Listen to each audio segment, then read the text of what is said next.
Musical Talk, the UK's independent musical theatre podcast.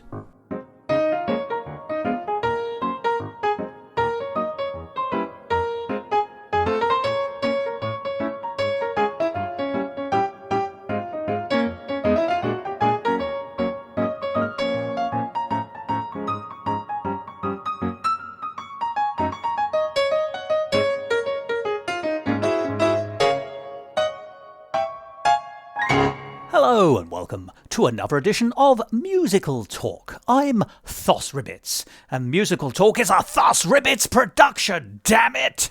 And if you know anything about popular musical theatre, I'm hoping that you'll recognise that I'm referencing the catchphrase of Julia Marsh, the producer of 42nd Street, because it's 42nd Street we're going to be looking at today. It's a really important musical in the history of musical theatre, and indeed musical film. But did you know that it's actually based on a book? A novel, in fact, by a man with the wonderful name of Bradford Ropes. Now, Bradford Ropes was originally a dancer in a chorus in the 1920s on Broadway, and therefore got to see some of the steamier side of the Broadway world of musicals. Well, he was also a pretty dab hand at writing, and indeed would go on to write lots of books and screenplays for films, and indeed later television in the 1950s. But his most famous book, without a doubt, is his 1932 novel, 42nd Street. And it's an incredibly rare book to get hold of. It was only printed once, it doesn't appear to have ever been reprinted, and if you want to buy a copy, we are talking hundreds and thousands of pounds or dollars. And believe me, I've looked. However, there are electronic versions of the book available, so it is not impossible to track down. Now, the interesting thing here is, of course, it's not that often that a musical is created from a novel. And in this case, the musical was created a year later in 1933, when Warner Brothers put out the first of their what's now known as Depression musicals, and that was 42nd Street. And the story didn't end there, because that film was so successful in 1933 that Warner Brothers went on to make variants upon it for the next 10 years, known as I say, the Depression musicals, and really became a huge rival to MGM, who were the acknowledged masters of film musicals at that time and well into the 1950s. And of course, in 1980, it was then transferred to stage when it became a stage musical. And it was recently on in London between 2017 and 2019. And then more recently, in this lockdown era of 2020 and 2021, a recording of that London production featuring Bonnie Langford as Dorothy Brock, the ageing star of the show being put on in the stage version of 42nd Street, which we're watching, has been recorded and has appeared for a limited amount of time free of charge online, courtesy of the Shows Must Go On website, but was also available on Broadway HD, a site well worth looking at. Now, I hope in the future to actually feature a discussion on the book of 42nd Street here on Musical Talk, but I have yet to read it. Now, it is that London version of 42nd Street that we're going to be talking about today. We wanted to start the year with a bit of a bang, and that's what we've got, because over the next 3 episodes, you'll be able to hear a very long and detailed and I hope enjoyable conversation that I had with noted composer Colm Malloy about 3 shows which we saw, not together, but we both saw them, in London in the last few years. And they were the London production of 42nd Street, which closed in 2019, the full operatic version of Gershwin's Porgy and Bess, which we saw at the ENO, the English National Opera at the Coliseum, and Caroline or Change, which was revived in London about that time as well. All very excellent, all very different, and over the next 3 weeks we'll be discussing each of those in turn. But today, as I say, we're starting with 42nd Street, because it's such a evergreen show, and I know has been discussed here on Musical Talk on several occasions already in the last few months and years. So what you're going to hear today, in just a few minutes, will be my conversation with Colm about 42nd Street, and the interesting tensions, in particular, which come out of that stage production, where almost everything about the production seemed to point you in one direction, whilst actually acting as though it was pointing in another. It's a very interesting show for that, as you'll hear in this conversation. After that, you'll hear my 10-point review of 42nd Street, which I recorded after seeing the recording of that London version during lockdown of last year.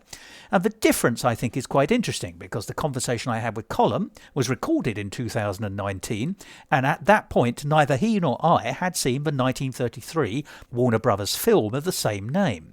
And we didn't get round to seeing that until the end of the year. And I think you'll tell that when you listen to my 10-point review that I've moved on in my understanding of the piece. Let's hear more about what that book spawned now.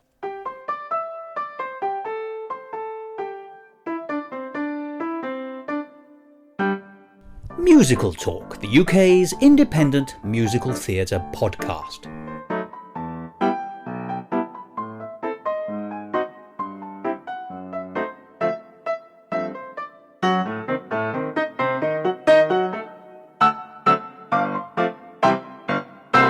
Colm.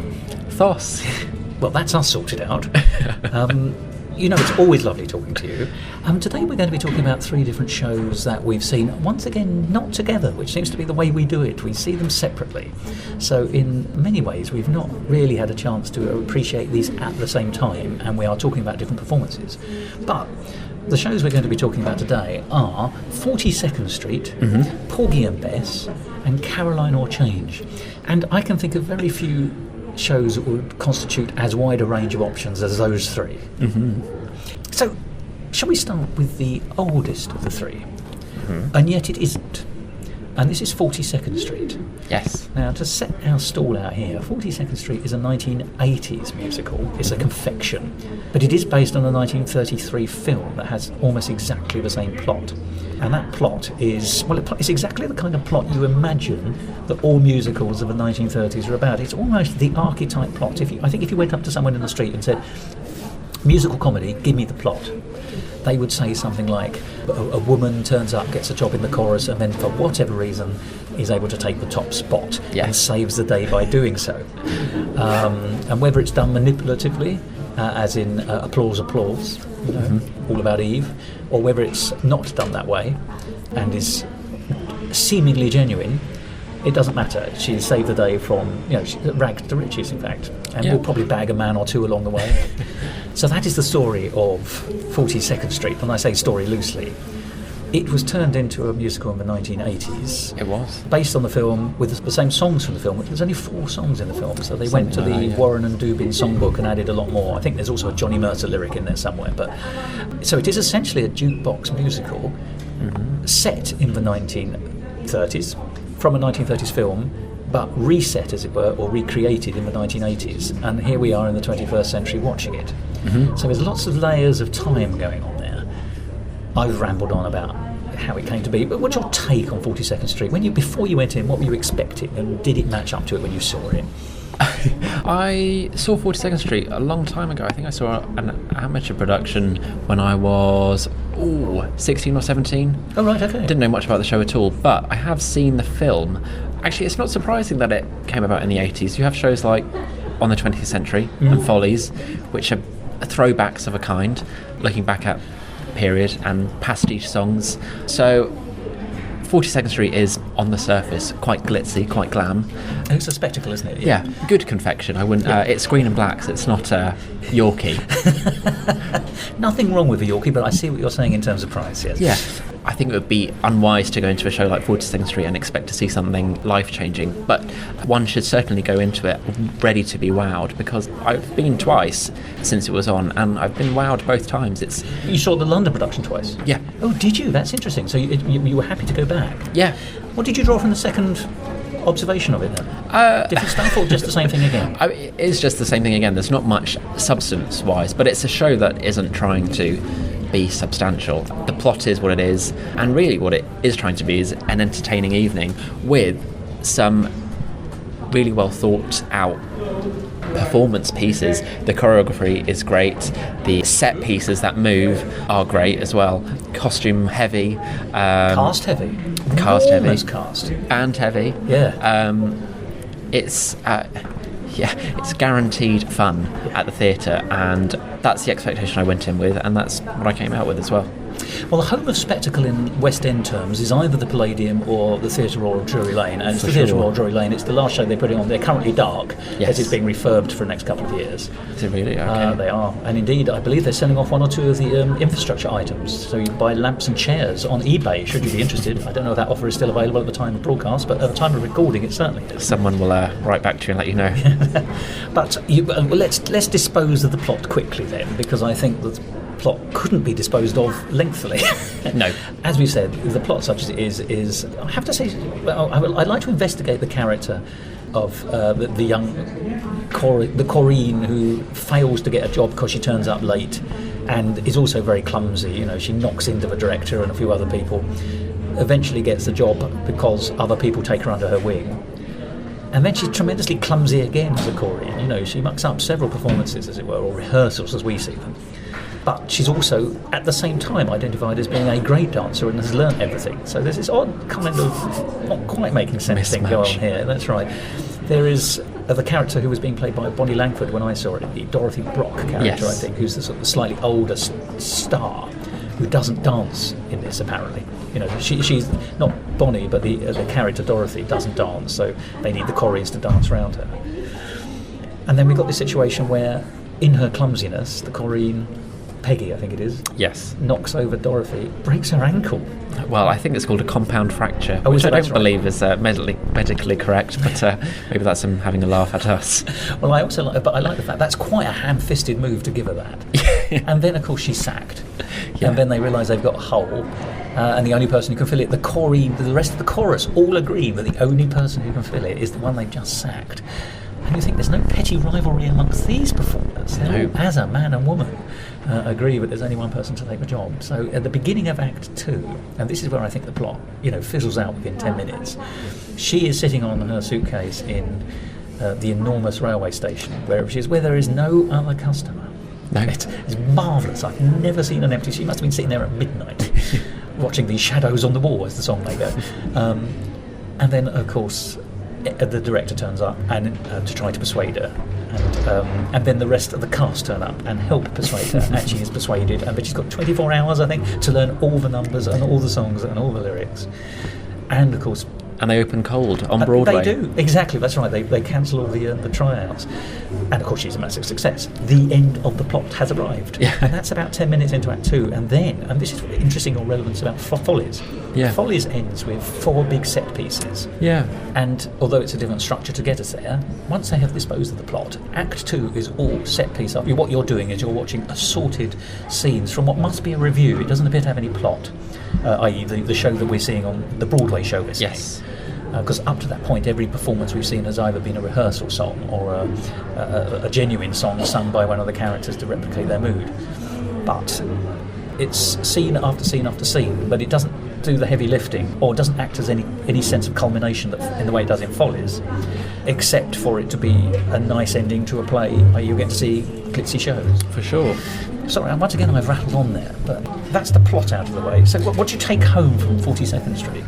Well, I think the payoff is, once that plot ends, you do get these amazing sequences of songs like Shuffle Off to Buffalo and the long-awaited 42nd Street towards the end, which I'm not the biggest fan of spectacle, but I think even... The ones you're wearing are lovely. Thanks. I think even someone who isn't as keen as spectacle as I am can appreciate the immense power that the last 4 numbers have in terms of just everything. Staging. Some of the songs are bangers. Shuffle Off to Buffalo is hilarious, and 42nd Street is, once the big set piece comes in and once the stairs appear, not to give anything away, is really great fun to just sit back and let wash over you. Now, we should probably mention 1 or 2 of the songs all the way through them, because I think the score is a glorious thing. Mm-hmm. I think Warren and Dubin are often forgotten, and they aren't top notch, but they're very much the top of the next division, I think. And nearly all their songs are brilliant, but you get a sense of the range of their work. Actually, the one that sticks out for me, not because it's the best song, but the one that doesn't feel like it comes from the same writers but does, is called Shadow Play. It comes on quite early in Act 1, and it's shadows on the wall, I can see them all. Yes. It's the one, it's very overwrought. It's sort of a one-woman song. And to me, it's kind of cod operetta, actually. It feels like it's more likely to have come from... operettas were still being written in the 1930s. You know, you've got Frimmel and people like that still knocking stuff out. You know, The Girl from the West, or whatever it's called, things like that. So that song sounds like that kind of thing. And then all the others are much more kind of rumpy bumpy, isn't this fun kind of stuff. Absolutely. Well, I guess there's no kind of compositional through line going through it. It's just song, song, song, without really any intention to string it together thematically. Yeah. They are slotted in a sense, aren't they? One or two cases a little bit clumsily. So towards the end of Act 1, we discover that Dorothy Brock is sort of... she's seeing a rich man who's funding the show as an angel. But he's obviously an idiot. But she's really keen on another fellow called Pat. Mm-hmm. She's sort of continuing her affair with him as far as she's able to do so under the nose of the rich man. And there's this moment where she thinks that that's all over. And she sings a very lovely song, very nicely done, but the lyrics have been changed from the original, and I only know the original. Oh, okay. And so I found it a little bit... I found it strained the song beyond what it was able to do, because it's not a song of yearning, and that's what it was turned into. And sometimes I think you can sort of break the elastic if you push it too far, and that song didn't work for me for that reason, but that's odd. Because obviously I know the song, and therefore any deviation from it sticks out like a sore thumb. But it's interesting as well, because I was watching it with Tim Saywood of this parish, and he said much the same thing. He said that song has been turned into something it's not designed to do. Oh, and I thought that's very telling. Yeah. Let's talk about... We'll talk about one or two of the spectacle numbers all the way through it. Now, ironically, the day before I went to see 42nd Street in London, I'd been to see a pantomime in West London called Aladdin, of which you would have heard. Yeah. If not that production, you would have heard of Aladdin. And at one moment in that show, the dame, once Aladdin's brought back all the jewels from the cave, sings "We're in the Money." And then it was a big surprise. Well, I knew it was in 42nd Street, but there I was the very next night, watching already humming the tune. Well, of course, anyone who watches the Bugs Bunny cartoons, it often comes up. Particularly if Daffy Duck has made money. He sings it a lot, I've noticed. But we've got a lot of what it takes to get along. Funny enough, no one ever sings, and it's true in 42nd Street, no one ever sings the chorus. They never sing the verse, rather. And the verse is all about the silver dollar has returned to the fold. It's actually a commentary on prosperity returning after Post-Depression. Post-Depression, absolutely. It's not an ironic number. It's supposed to be a celebration of the return of wealth. But they never sing that, and they don't sing it in 42nd Street, so we go straight into the chorus, which is its strength.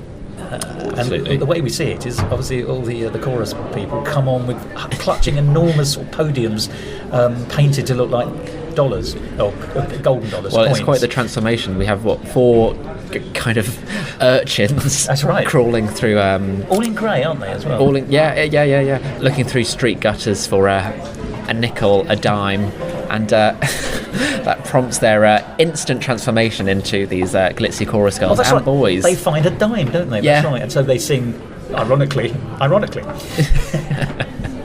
I've forgotten that set up, yes. Yeah. So it's a recognition of the Depression, but how easily it's transformed with even a tiny bit of filthy lucre. What, do you see it as an ironic song?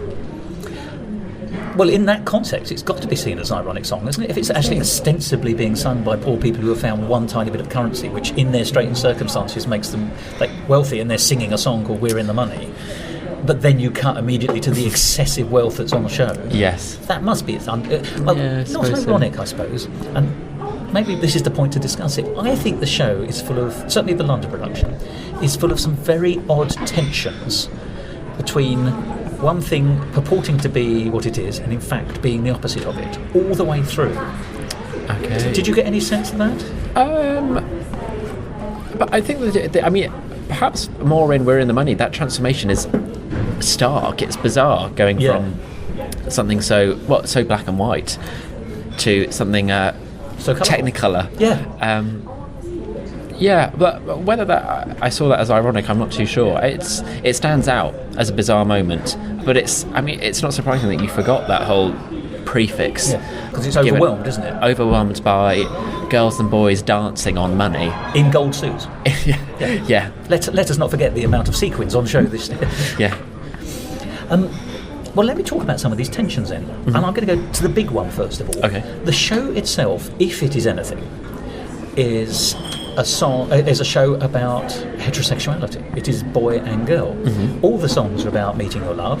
Shuffle Off to Buffalo, and we'll talk about that specifically later on, is a honeymoon song. Yeah.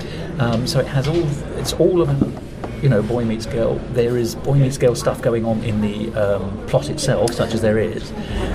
And they sing songs like Dames, which is, men singing about how beautiful women are, and on come a group of Coreans in flesh-coloured clothing, to do a dance. So it's all very much, it's heterosexuality and aren't women beautiful, basically.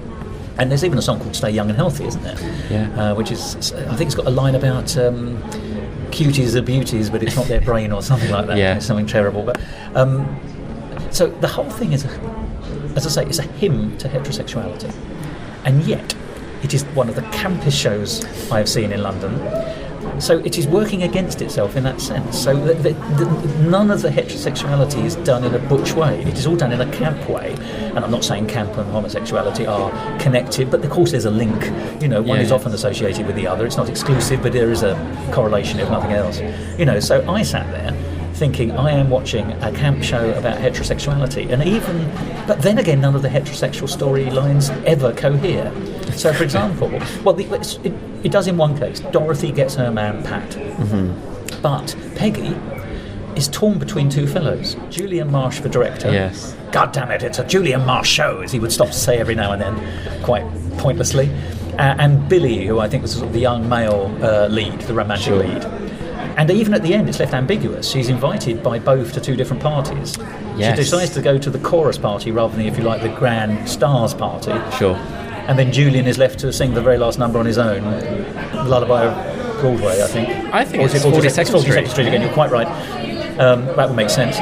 To talk a little bit about, you get the sense that he's disappointed that he's not walking off with the girl. Yeah. But you don't absolutely get the sense that she's going to walk off with Billy either. She's going to the same party as him, but she hasn't been vastly interested in him all the way through. She's sort of kept him on her arm.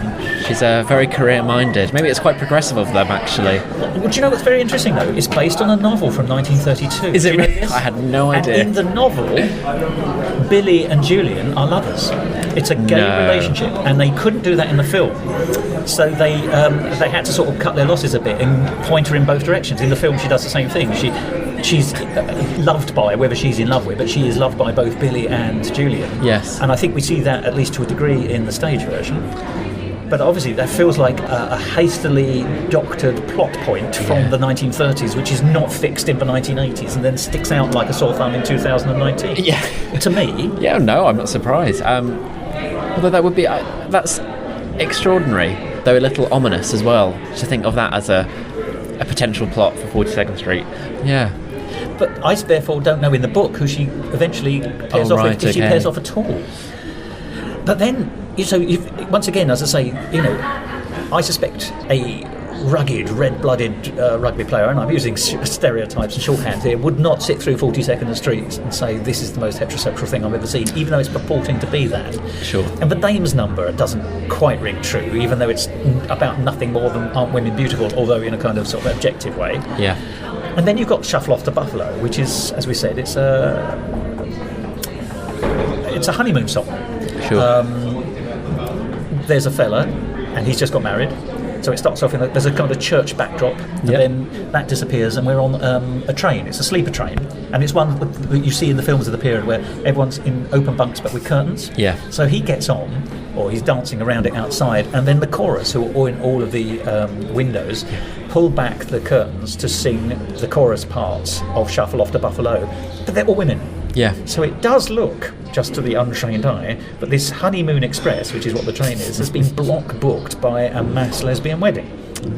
Quite possibly. Because he's the only man on the entire train. Yeah. Now, at one level, of course, that's the speech marks male fantasy. I'm using, once again, none of it is true psychology. It's, cod psychology as we understand it. But, it's one man on a train full of beautiful women, including his bride. And indeed, there's a brief mix-up where he gets into the wrong cabin, isn't there, in the course of the song.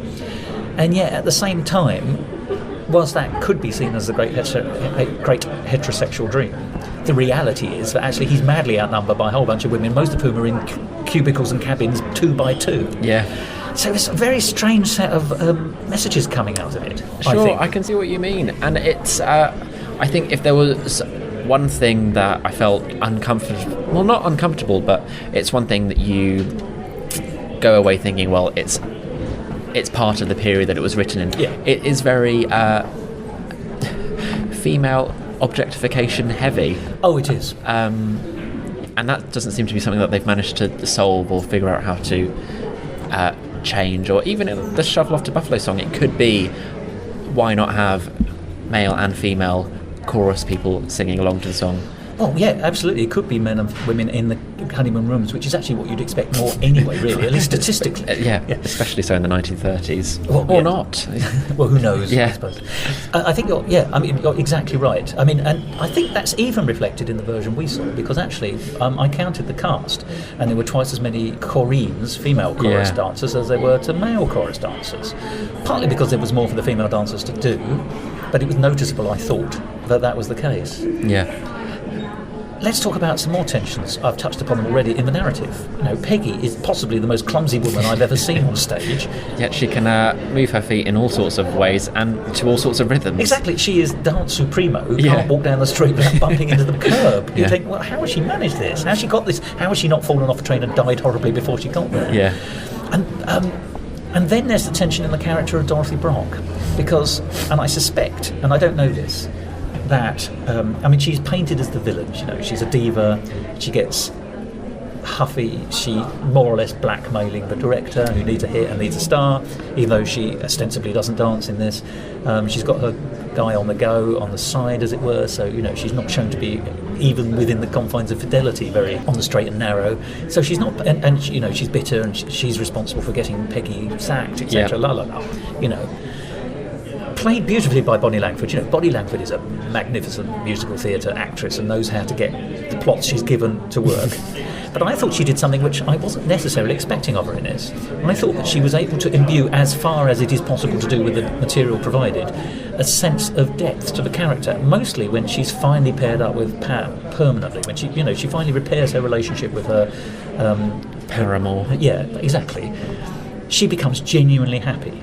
Yeah. Now, then we get the ridiculous scene where she wishes her successor well in the role that would have made her a star again. You get all that nonsense. But actually, it comes from a position of genuine happiness, that she's found true happiness in her life. And I thought Bonnie managed to get that across. And I thought Bonnie, therefore, actually found close to sincerity in a character which we're not supposed to find sincere, who's painted as a villain. And I thought she was adding colour where actually there probably isn't any. Yeah, actually I might change my statement when you asked me if I felt like I noticed anything different, because the last time I saw Sheena Easton playing that character. She opened it. She did open it. Yeah. She was perfectly reasonable, but she didn't, as you correctly discovered, add the nuance or just any kind of give you any empathy towards that character at all, which is what a show like that really kind of needs, especially when we can talk about them so kind of black and white.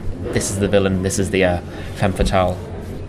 Yeah, and that's exactly the role as written, isn't it, I think? Yeah. And I think that takes us back to the 80s when it was confected into the stage version. I mean, it's Gower Champion directed it, didn't he? And died, he died the day of the opening. Really? In 1980? He died that day, and they didn't tell the cast until the show was over because they didn't want to upset him on the opening night, apparently. Yeah. Very sad story. But the problem with it being an 80s show, looking back, as you say, back to sort of the 30s, using 30s material, is that the 80s has given it an overlay of insincerity. I think, and I've never seen the 33 film, but my guess would be you're supposed to buy into it, even though it's nonsense. I think you're supposed to buy into it as a sincere film. I doubt it's sending itself up. The 1980s thing doesn't know if it's sending itself up or not, so it hedges its bets, I think. Yeah. And I think that's where we are in 2019. We're looking back at a period piece, which is looking back at a further period piece, and it's being caught between two stools, because this is the other dynamic tension, these contrasts I've been talking about. I think the whole piece is written in that 80s style, that we as an audience are supposed to know that it's nonsense and laugh that it's nonsense and therefore not take it sincerely. But then the problem is, unless you're Bonnie Langford, who's able to squeeze some sincerity out, how on earth do you feel for any of his characters if it's not being done sincerely? I mean, I didn't feel for Peggy at all. No. And of course, she's not actually given anything to feel sincere about. Her journey is a professional journey. As I say, she's sort of offered the option of a couple of chaps. Don't really see how that resolves. Don't really get the impression that she's vastly interested in either of them. They're more interested in her. Yeah. it's, that's the 80s wanting its cake and eating it. Is this sincere? Is it insincere? And what is it? Which is it to you? Gosh. I'd like to think it's sincere, although you do. I'm now questioning it, given the tensions you've revealed to me, as well as the kind of ironic undertones as well. And I think it can get away with being seen as sincere, given the quality of most of the songs. Yeah. Aside from the shabby chic plot. It's a wire coat hanger. It's not a full walk-in wardrobe, is it? No. But is it insincere for you? I think it has to be, or rather, yes, it is, unless someone is able to give me. I don't think as a piece it could possibly be seen as sincere. I think it is possible to put sincerity in it at certain moments. I think, funny enough, it's suspending your disbelief to allow you to believe briefly. So I'm happy to travel with the story and enjoy the spectacle of it, and I know it's nonsense, and I know it doesn't act like real life in any possible way. The journeys of the characters don't seem real, which is why I really pick up on Bonnie having made something miraculous out of, she made a silk purse out of the sow's ear of the writing of the character. But I'm not sure that many of the other characters were able to do that, or were intent on doing that. There's not this, actually Dorothy's probably got this plot which most allows a sincere journey. Yeah. It's difficult to see who else has. Yeah. I think it definitely succeeds in suspending disbelief. It sort of has to, doesn't it? Yeah.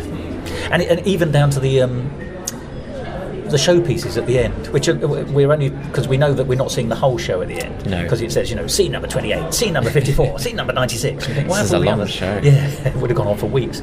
They're painted backdrops and they're stylised. And I had a chance to, funny enough, I actually am one of the people who's bought something from the Drury Lane website. Oh, right. I bought a lamp, and I went to collect it from the theatre this last Monday, as we're recording. I went in and I was met by a man in a hard hat because they're already moving stuff out of the building. Okay. And I was taken through a safe route. I wasn't in a hard hat. But as I walked through the dark theatre, essentially, to the room where the things that are being sold off were all available in bubble wrap, beautifully bubble wrapped. Wow. I was able to see people. I could see through a door of the stage. And there were people on the stage doing this, that and the other and running hither and thither with their hard helmets on, but they had left the backdrop of the church sequence from the beginning of Shuffle Off to Bump, where they get married before they go off on their honeymoon. Yes. And that was there, and it's very, funny enough, it's mock art deco, I would say, which I don't think I'd really had a chance to analyse, because obviously it's just a backdrop and a throwaway. So more insincerity in a nutshell, kind of faux trompe l'oeil. Yes, I suppose that's fair, actually. Yes, quite. It's doubly suspending disbelief, rather than it's not trying to actually suspend disbelief at all. It's mock suspending disbelief. I think that's a fair observation, actually. Interesting, though. I'd like to see that written down. It's that old joke, isn't it, that sincerity is the most important thing in life, and if you can fake that, you can fake anything. Yeah. And I think this show has mastered the faking of sincerity. Wow. Musical talk.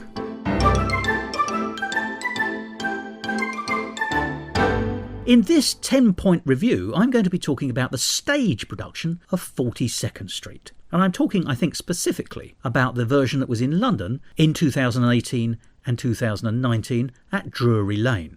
I had the pleasure of seeing it then, and I've subsequently seen the original film, 42nd Street, from 1933. And then to top it off, I watched the live recording on a live stream on the website Broadway HD of the London production of 42nd Street from Drury Lane after that. So the sequence is the musical on stage, the film from which it originates, and then the musical on stage but live streamed. And it's that latter version which I'm reviewing here today and from which these 10 points come. Now, the very first point to notice from the stage production of 42nd Street is how it completely recontextualises the original 1933 film. In that film, which was filmed during the worst parts of the Depression after 1929 and the Wall Street crash, the slump is a real point of jeopardy. The people employed by that show want that show to succeed at all costs because otherwise they are on the breadline.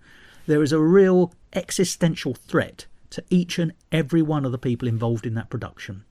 And that gives the film a real tension, I think. Now, the problem we have on the stage version is that it's been made a little bit more saccharine, because although the slump is mentioned, it doesn't seem to have any actual effect on any of the people involved in the production of Pretty Lady, the name of the show that's being put on in 42nd Street. So what that means is the only real jeopardy is the failure of the show. And the worst that will happen if the show fails is that people will probably go off and find another show. Nobody seems very, very worried about being thrown out of their homes, losing their livelihoods, not having enough to eat.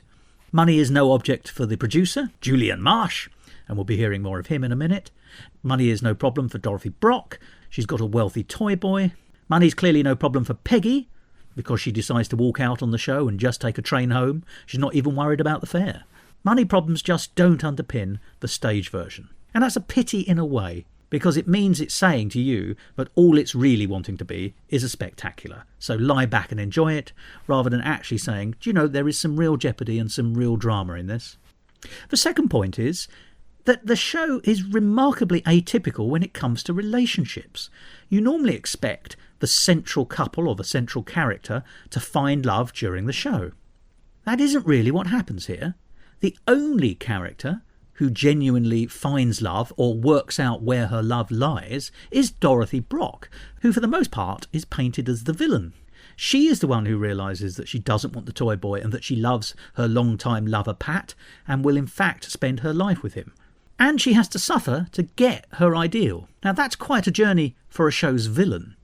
I know she isn't quite the villain, and there are good psychological reasons for her acting as badly as she does, but she is, for all intents and purposes, the big bad in the show.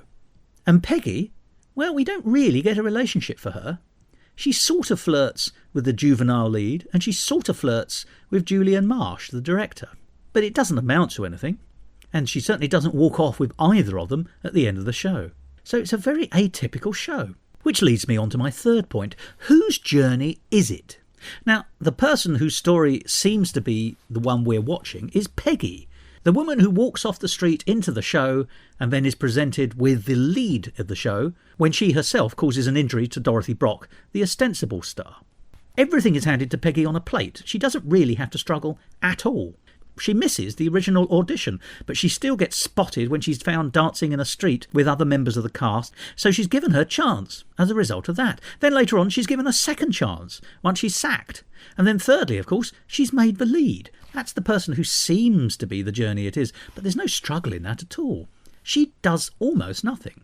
We have to take it as read that she's a magnificent actress and dancer and can do everything, but she doesn't struggle. So whose journey is it? I think I go back to my second point. The only person whose journey becomes clear and seems to become a better person is Dorothy Brock, the villain. It's certainly not Julian Marsh, and he's my fourth point. Julian Marsh in the film and on the stage play is not really a character. He's rather more of a catchphrase. To be honest, you can play a drinking game if you're watching the live stream, which is every time that Julian Marsh mentions his own name, which is a lot, you should take a drink of something or other. If you're on orange squash, you'll be all right if a little bloated. If you're on tequila slammers, then you might want to make sure you've got medical insurance. And he's a strange kind of theatrical genius. I mean, apart from shouting, "This is a Julian Marsh show, damn it!" every 12 minutes, he does seem to be sort of untouchable. No one ever questions him. He is absolute God on that stage. But he's an absolute ogre as well. He's a terrible man. He treats people like cattle or meat or resources. He certainly doesn't treat them as people. And yet he's identified by everyone as a genius. And he also seems to have the power to inspire. So they do respect him. But is he lovable? Well, I don't think he is. As I say, Peggy sort of flirts with him at the end, but we've not seen much of it beforehand. There's been a sense that he fancies her, but nothing comes of it. And of course he has mafia connections, so he's not a very nice man. There's very little to like in Julian Marsh. But then again, despite all these big terms like ogre and genius, there's very little to Julian Marsh. Once again, a very odd character. The fifth point is where the show deviates significantly from the original film. Now, in the original film, Julian Marsh realises that his show is not going well, because we see a little bit of the opening number. I think it's actually called Loveland or something like that, which of course makes one think of Follies by Stephen Sondheim. So the show, in the film version, starts off as a failure and has to be reworked and reworked and reworked by Julian Marsh in order to make it something rather splendid. And the unusual structuring of the film that results from that, of course, is that once we see the bad song being cut out, then it's all hands to the pump to create new songs and new direction and performances for the finale, which means that when you watch the film, you get a song at the beginning, then a big gap without many songs at all, maybe a rehearsal here or there, and then finally a lot of songs at the very end. But the stage show doesn't do that at all. And that, I think, is probably a good choice for the stage show, as it's uncoupled itself from so much of the original film, and certainly the dynamics and the context of that original film. I think it's right to allow it to try to be the spectacular it is desperately trying to be. And it succeeds. There are numbers all the way through in the stage version, so you never get bored. However, my sixth point is, what the hell is the plot of Pretty Lady? Pretty Lady being, as I say, the show that's actually being put on by Julian Marsh at the theatre. All we get to see of it are thousands, seemingly, of scenes and songs, all of which seem to have no relation to anything else. There seems to be no continuity of characters within the piece, and as far as I can see, it doesn't appear to be actually a revue. It's not just a series of songs and sketches, it has a narrative purpose, we believe, because we meet the scriptwriters. They are the comedy second couple, if you're looking for the traditional avatars in this musical theatre piece. And they're not just writers, they're performers as well. And they're therefore in the theatre and can do writes and rewrites. So Pretty Lady appears to be a show with a very nebulous plot, with an awful lot of songs, most of which are about the pulchritudinousness of young ladies, and very little else. If you know the answer, please do tell me. Well, point 7 is what is the Achilles heel of 42nd Street, the stage musical. Well, it has to be said that the plot is flimsy. It's flimsier than the plot of Pretty Lady, which we've just established doesn't exist. The structure is very strange. The show depends on having a successful leading lady, and once Dorothy Brock is sort of made unavailable, Peggy is persuaded to take that role on, more or less at the beginning of Act 2. When the entire cast and the producer and director turn up at the railway station to persuade her not to go back to the town from which she came. Fine, but that means that 80% of Act 2 is all about her learning the lines and the dances for all the spectacular dance numbers we're going to see. So essentially the plot is finished within 10 minutes of Act 2 starting. The rest is padding. It's magnificent padding, it's spectacular padding, and it's very musical and pleasing to the eye and ear padding, but padding it is. And therefore, as a throwaway comment, it is a great pity that the station in which she is persuaded to take on the show's responsibilities isn't Paddington, because that at least will give us some sense of what was to come. Now, my 8th point about 42nd Street is a charge that can be levelled against a lot of musicals when watched on a live stream. Not all, but most. And therefore it's not the fault of the show. 42nd Street is designed to be seen in a theatre, and it is a spectacular, as we've established. The problem with watching a live stream recording of that is it's impossible to get the atmosphere that you get in a theatre. It's a wonderful opportunity to see a show that you might not have had a chance to see, or to see again, but it does lack a certain something, and that certain something is the, and I quote, ineffable magic of theatre. For there is an ineffable magic of theatre. Just being in an auditorium waiting for a show to start generates an atmosphere, and if the show is any good, that atmosphere is merely amplified. Something wonderful takes place in a theatre. It is, after all, a temple to the theatrical muses. Let's get pretentious for a while, or in my case, let's stay pretentious for a while. 42nd Street essentially says to you, I'm going to give you song after song after song after song after song, and does precisely that. And if you're in a theatre, you're going to get those songs one after the other. That is a cumulative effect. On the live stream, it doesn't quite work like that. You can pause the stream to go off and make a cup of tea or have a meal or come back another day and finish it that way. So you lose the continuity immediately. The thread is cut. But even if you watch it through, as I did, the atmosphere just isn't quite there. My next point is number 9, and it's a question. How unprofessional is Peggy? She is the person who ultimately becomes the star of the show. But what we see of her is pretty unimpressive, I think. The very first time we see her, she is late for an audition. And she's not even late for an audition because of the trains or some external factor. She got to the theatre on time and then was too frightened to go in to audition. And by the time she'd plucked up courage, the auditions were over. Therefore, she didn't initially get a role in Pretty Lady. If I was Julia Marsh, and this is a Julia Marsh show, damn it, that's not the kind of actress I'd be looking for. And then, although we're told she's a magnificent dancer, she doesn't half seem to be clumsy on her feet. Quite early on, she bumps into people, and then later, of course, she accidentally bumps into Dorothy Brock with such force and ferocity that she manages to break Dorothy Brock's ankle. That's not just a mild slip-up. That is a rhinoceros in dancing pumps. And then further unprofessionalism is demonstrated, I think, by the fact that she has these odd relationships. Whether they amount to anything, it's not quite clear, but the answer seems to be not. But with her juvenile lead and the producer. One or the other would be understandable in the hot house of theatre, where relationships do take place, but to have two at the same time?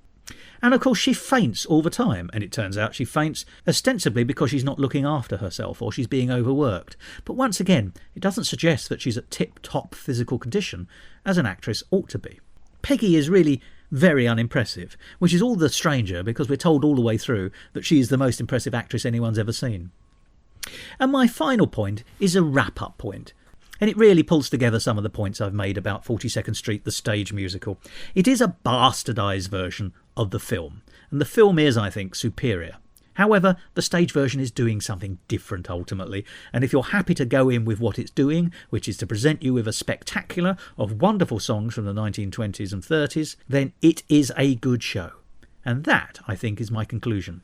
42nd Street the musical may not mean much, but it is a good show. Good show. Musical talk. Well, there we are. You've just heard my 10-point review of the stage production of 42nd Street, which I'd watched in a recording on Broadway HD. And before that, that wonderful conversation with Colm Malloy about 42nd Street, the London production, which we recorded after having seen it at the theatre. I do hope you enjoyed this week's episode. Next week we'll be talking again, me and Colm, about Porgy and Bess, and then the week after, Caroline or Change. And then, unbelievably, we'll be reaching our 700th episode as we enter our 15th year of broadcasting here on Musical Talk. It is something quite amazing, I think. And as I leave you to ponder that imponderable, I'll say goodbye. Goodbye.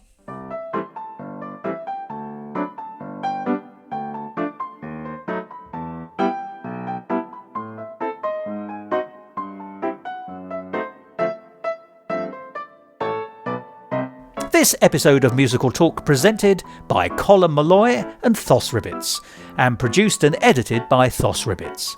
Copyright Musical Talk 2021.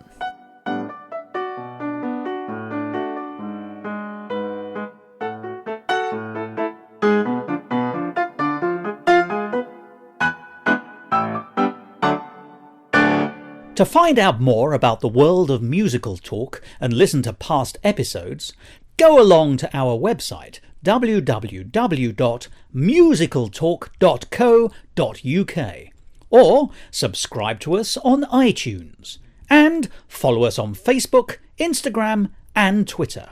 And if you want to follow me on Twitter, you can at Musical Talk Thos. And a wider range of kind of shows, I'll say that again, and as wide a range of shows as it is possible to see, is going to be harder to find. That sentence makes no sense either.